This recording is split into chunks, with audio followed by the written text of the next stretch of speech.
Halo Budum, selamat datang kembali di recap untuk ISF. Ini spesial banget gue buat ISF doang. Sebenarnya ada beberapa hal yang mau gue bikin dalam satu video recap sih. Gue juga sempat nemuin satu match yang menarik dari Liga 2 Esports Nasional, tapi kayaknya bakal gue show nanti di video kelas KB selanjutnya. Dan itu tuh terkait sama Objective Lord. Nah, ini mungkin ada beberapa DM juga yang masuk dan menurut gue sangat-sangat bagus ya. Maksudnya dalam artian banyak sekarang yang udah mulai notice kalau Objective Lord itu gak melulu soal pemegang Retribution atau jungler doang yang bisa kontes atau bisa ambil atau bisa all in ke Lordnya. Tapi nanti itu kayaknya bakal di next video. Buat sekarang ya kita ucapkan nice try dulu ya kan buat timnas Indonesia, karena kebetulan mereka menjadi juara yang kedua. Atau ya ada beberapa mungkin yang bakal pro kontra sama kata-kata gua menjadi juara kedua. Juara tuh cuma ada satu, tapi ya mau bagaimanapun runner up juga sebuah pencapaian. Jadi ya apresiasi lah mau bagaimanapun dan siapapun perwakilannya. Tinggal nanti mungkin ada beberapa hal yang bakal kita spotlight di sini. Salah satunya adalah hal-hal yang seperti biasa kalau di recap itu pasti gua bakal ngomongin hal-hal yang bakal dibawa juga kalau kita ngerank. Beberapa mungkin udah pernah gua mention, hanya untuk jadi reminder saja. Dan beberapa mungkin ada yang fresh juga. Dan mungkin kita sambil mengulik-ulik sedikit nih beberapa perkembangan yang terjadi di berbagai macam region. Salah satunya adalah MENA, Kazakhstan juga ternyata yang develop. Terus juga kalau kita lihat Mongolia itu benar-benar mencuri perhatian kita. Makanya pelan-pelan kita bakal recap, kita bakal bedah dan coba kita terapin di rank. Kali aja ternyata masih bisa dijadikan salah satu senjata atau gameplay kalian atau decision kalian ketika berada di situasi yang mirip-mirip sama yang ada di klip-klip ini. Untuk klip ini bakal ada 5 doang ya kan. Ada Indonesia juga, ada Philippines juga, gak ada Brazil. Karena gue mungkin lebih fokusnya sama hal-hal yang repetitif, hal-hal yang mungkin udah ada sebelumnya. Cuma, nah ini lebih spesifik nih sekarang. Oke, kita bakal mulai dari Kazakhstan dulu deh. Oke, di sini pertandingan Kazakhstan versus Mongolia. Sebenarnya kalau pengen gue fokusin tuh ya, sebenarnya yang paling jadi concern gue adalah ketika Lord mau muncul. Dan ini cara dari Kazakhstan untuk dapetin Lordnya tuh oke banget ya kan. Yang pertama, kalau teman-teman sadar di top lane ini kan ada yang show up. Yang show up kebetulan Exborgnya nggak punya immortality. Tentu yang namanya Exborg nggak punya immortality kan bakal gampang banget rapuh ya, gampang banget bakal kena all in ya kan. Dan itu bakal mudah lah untuk di pick off. Sementara ketika teman-teman ngelihat abis clear wave ya kan, yang show up di arah top lane Mongolianya, ternyata teman-teman dari Kazakhstan itu nggak langsung gerak ke arah Lord. Mereka malah gerak ke invade jungle dalam dengan tujuan mungkin mereka mau lakuin ini kali ya, backstep kali ya, atau ya team fight tapi dari belakang gitu loh, flanking. Nah ini dia, ketika Aizen dia udah nggak punya lagi immortality. Dan bahkan ini menurut gua ultimate yang bagus banget dari Yves-nya. Kotaknya pun kayak nge-secure 4 pemain loh, 4 pemain dari Mongolia. Dan di sini posisinya kalau teman-teman lihat, kebetulan teman-teman dari Mongolia juga nggak ready buat team fight gitu loh. Mereka dipaksain buat team fight. Dan ketika semua udah all in untuk escape dari Mongolia, baru Kazakhstan ini ready buat ngelord. Nah, ini juga bisa kalian lakuin teman-teman kalau lagi ngerank. Salah satu caranya adalah kalian mungkin mengeluarkan satu ultimate yang mahal, kayak di sini kan ultimate-nya Yves ya kan. Ultimate Yves buat ngusir mundur dan bikin sekarat musuh kalian, karena sekarat sama dengan mati di mid game atau late game. Makanya pas musuh kalian sekarat, langsung all in Lordnya. Dan sekalipun ada pemegang retribution musuh nih, kan gak mungkin 100% mereka ready kan buat invite. Barulah di sini Kazakhstan tuh bener-bener ngasih pressure ke Lancelotnya Mongolia, dan mereka dapetin Lord secara gratis. Jadi sekarang itu yang gue lihat, beberapa tim berkembang gak cuma untuk skenario team fightnya, tapi untuk gimana caranya mereka bikin Lord ini jatuh ke tangan mereka. Itu juga ada beberapa theoretical way atau beberapa cara yang dengan teori seperti ini gitu loh. Memang agak sedikit kelihatan kalau di rank tuh agak-agak berat gampang sih. Kenapa gue bilang berat gampang? Karena lebih banyak beratnya. Karena nggak semua dari kita yang nge-rank nih rata-rata itu bakal punya pemikiran bikin musuh sekarat dulu baru ngelord. Rata-rata biasanya mereka bakal ngelord dulu. Pas musuhnya datang, kita bikin sekarat, baru lordnya direset. Abis itu pas musuhnya sekarat pulang, lordnya dilanjutin lagi. Sebenarnya konsepnya sama.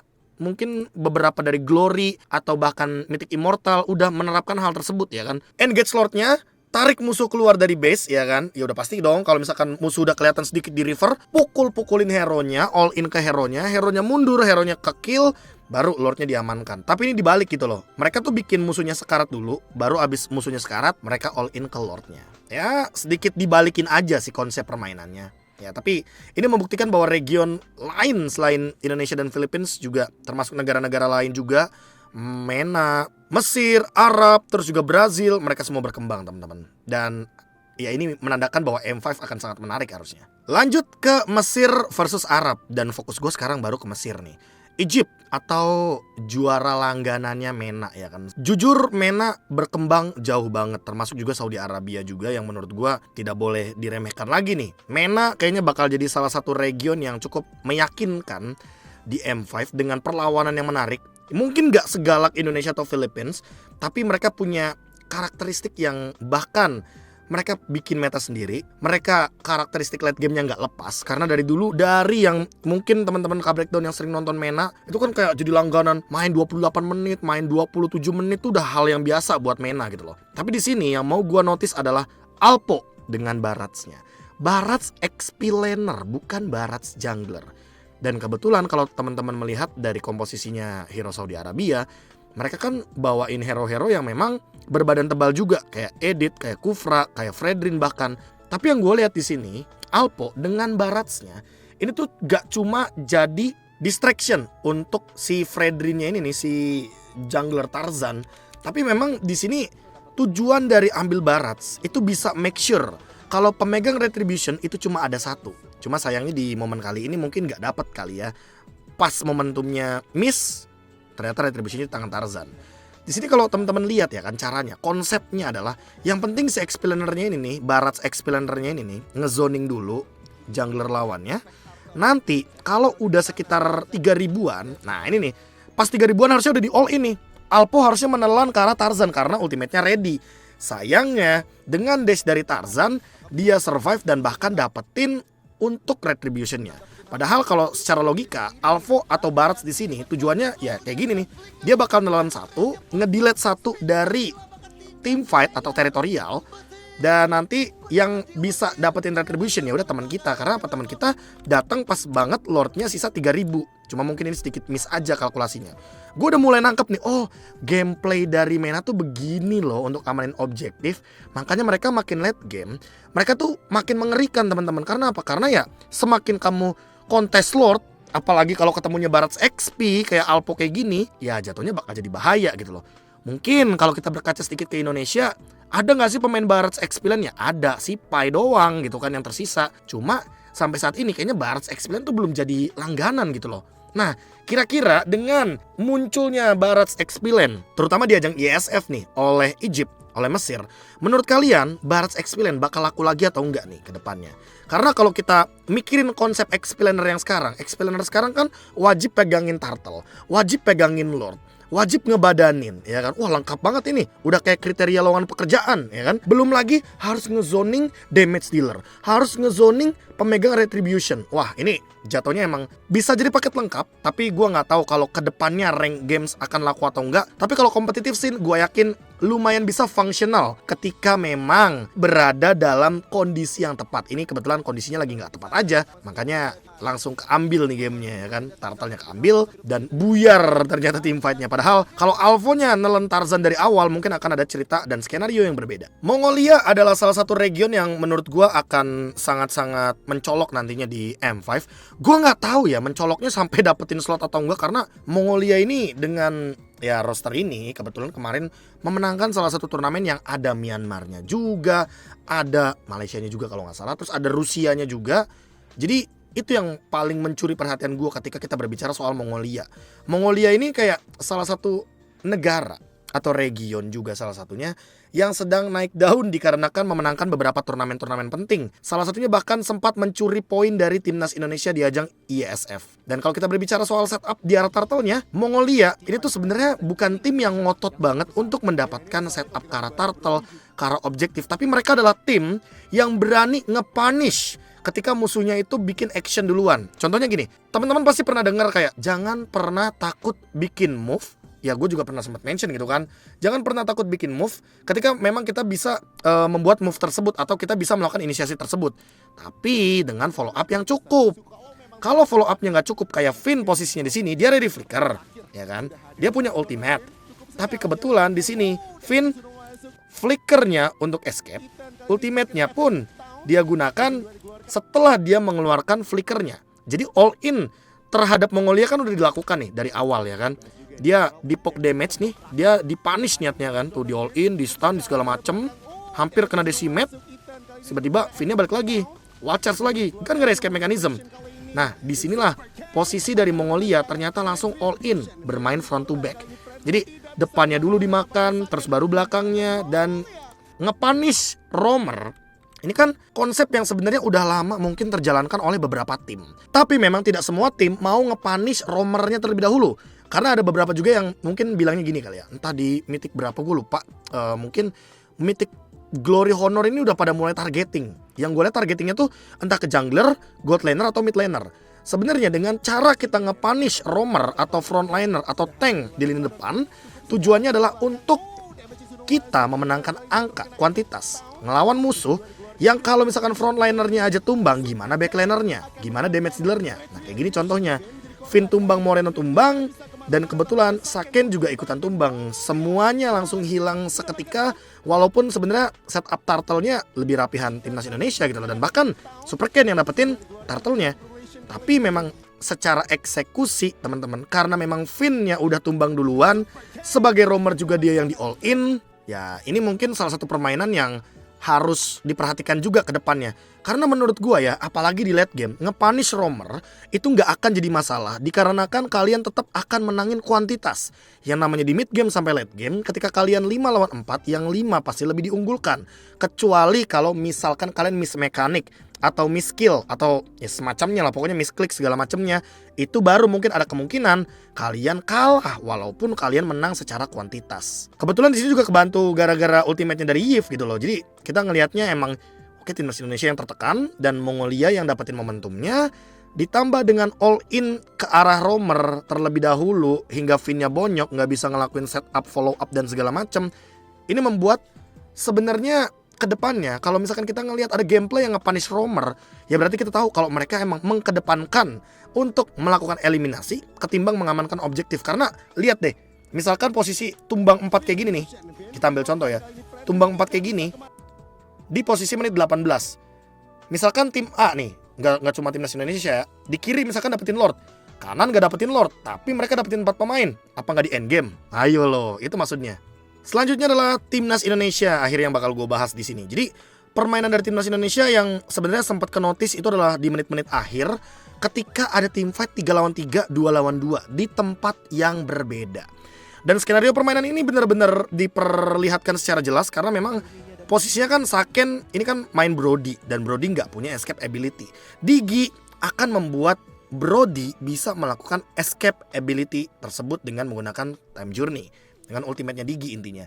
Nah, Philippines ini ngebawain Grok dan juga Cloud. Jadi jatuhnya ketika posisi Brody sendirian untuk nge-clear, atau nggak cuma Brody deh, let's say yang nge-clear adalah Sorizo sebagai X-Borg, nge-clear lama ya kan. 2 lawan 1 udah pasti menang 2. Makanya di sini permainan dari Finn ternyata decisionnya lumayan matang. Karena apa? Karena mungkin dia udah tahu match up hero-nya Baxia ini kan bakal kepegang banget sama X-Borg di late game. Nih salah satu alasan juga mungkin X-Borg akan perlahan-lahan laku. Nggak cuma gara-gara Emblem Fighter dan juga Festival of Blood yang membuat kita nggak perlu beli Bloodlust Axe. Yang paling terpenting adalah dia bisa megangin tank jungler sekalipun itu Fredrin gitu loh. Baxia aja kepegang, gimana Fredrin. Nah di sini posisinya kalau teman-teman lihat ya kan, Cloud-nya kan udah show off di bawah. Dia udah muncul duluan di bawah dan dilanjutin gitu loh. Split push-nya dilanjutin tuh, lihat. Si Super Marco-nya kan muncul tuh di bawah. Nah, di sini decision call-nya dari timnas Indonesia adalah mengirimkan Saken dan juga Finn menuju ke arah bawah. Tujuannya biar Saken-nya ini clear wave tapi nggak sendirian. Nah, ditemenin. Kebetulan Moreno-nya dapat momen. Moreno-nya ini tiba-tiba nangkep 2 pemain karena dash dari Archangle-nya itu sendiri dan Immortal pecah. Ya kan? Immortal pecah langsung di follow up dong. Duar semuanya all in segala macem. 3 lawan 3 terjadi, dapetin 1. Ini udah untung 3 lawan 3-nya. Di bottom lane kalau teman-teman lihat, Saken kena pressure. Tower hancur tapi masih posisi 2 lawan 1. Nah, tim fight atas dilanjutin dong. Tapi lihat kalau di map teman-teman bisa di zoom nih ya kan, di bawah. Flicker groknya lalu diselamatin sama Finn. Flicker time journey, Finn tumbang tapi nggak jadi end game. Bayangin kalau Saken nggak ada Digi di sana. Bayangin kalau misalkan Saken nge-clear sendirian gak ada Finn, udah pasti bakal di all in. Dan kebetulan walaupun tiganya menang di sini, posisinya kan jatuhnya Saison ini si KLTC-nya tumbang ya kan, Saison nih. Archangelnya si Veo juga tumbang ya kan. Walaupun tumbang 2 posisinya, tapi kan si Canon ini nih, si Flap TZ ini bisa nge-cancel recall yang akan dilakukan Moreno, Sorizo sama Super Ken. Bayangin kalau Finn-nya ada di top lane. Finn mungkin bisa menangin teamfight 4 lawan 3 posisinya, tapi bawahnya udah pasti bakal bonyok duluan. Saken di posisi kayak gini aja nih, nge-kill si Super Marco, darahnya setengah. Makanya decision untuk permainan 3-2 di late game itu perlu diperhatikan teman-teman. Kalau misalkan udah mulai masuk menit 25, jangan biarkan yang nge-clear sendirian atau yang megangin lane jauh, mau itu XP laner, mau itu jungler, sendirian. Sekalipun Fanny, gue ngerasa Fanny itu perlu backup hanya untuk sekedar bukain map. Fanny emang hero yang spesial lah gue bilangnya, karena dia bisa split push sendirian, dia bisa nge-clear sendirian. Asalkan rumput di area jungle di sininya itu dibukain kali ya posisinya. Dan ini adalah decision yang menurut gue sangat-sangat bijak, sangat-sangat wise. Ketika kita berbicara Cloud Grok-nya ternyata split push berdua, nggak cuma sendirian.